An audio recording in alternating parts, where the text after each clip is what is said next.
ত্রিপুরা থেকে বেঙ্গল সাফারি পার্কে আনা হয়েছে এক জোড়া পশুরাজ। ত্রিপুরার বিশালগড়ে অবস্থিত সিপাহীজলা জুওলজিক্যাল পার্ক থেকে গত 12 ফেব্রুয়ারি বেঙ্গল সাফারি পার্কে পৌঁছায় এই সিংহ দম্পতি। সাফারি পার্কে আসা সিংহীর নাম রাখা হয়েছে সীতা আর সিংহের নাম রাখা হয়েছে আকবর।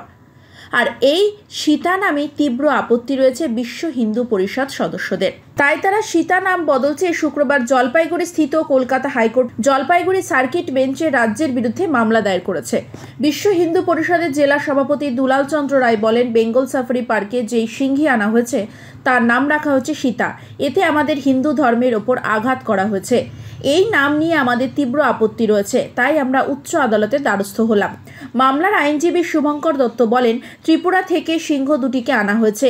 তার সরকারি নথিতে তাদের নাম লেখা ছিল প্যান্থেরা লায়ন মেল ও ফিমেল, পাশাপাশি তাদের আইডি নাম্বার দেওয়া ছিল, কিন্তু এখানে আসার পর তাদের নাম দেওয়া হয়েছে আকবর ও সীতা। তাই সীতা নাম পরিবর্তন চেয়ে আমরা আজ কলকাতা হাইকোর্টের জলপাইগুড়ি সার্কিট বেঞ্চে মামলা দায়ের করলাম। আমরা স্টেট জু অথরিটি এবং বেঙ্গল সাফারির ডিরেক্টরকে এই মামলার পার্টি করেছি। আগামী 20 তারিখ এই মামলার শুনানি হবে।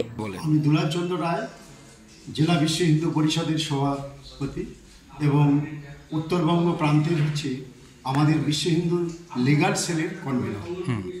আপনারা ওয়েল নো ভালোভাবেই অবগত আছেন, গত 9 তারিখে ত্রিপুরা গভর্নমেন্টের কাছ থেকে দুটো লায়ন নিয়ে আসা হয়, বেঙ্গল গভর্নমেন্ট নিয়ে আসে। সেখানে আমাদের হিন্দু সনাতনী ধর্মের উপর আঘাত দিয়ে এবং হিন্দু সংস্কৃতিকে বিকৃতি করে উনি সীতা নাম রাখলেন কেন?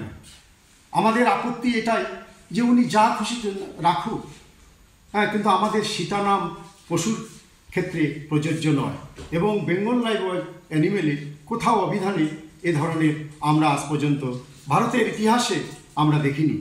তাই এটা আমরা ঘোর আপত্তি করছি। কামিং ইলেকশনের পূর্বে রাজ্য সরকারের কাছে আমরা জানান দিতে চাই, এভাবে হিন্দু ধর্ম হিন্দু সংস্কৃতিতে ভাসিয়ে দেবে আর হিন্দু সমাজ চুপ করে থাকবে, এটা হয় না। তাই আমরা আজকে উচ্চ ন্যায়ালয়ে দ্বারস্থ হয়েছি, এর সুবিচার আমরা চাই।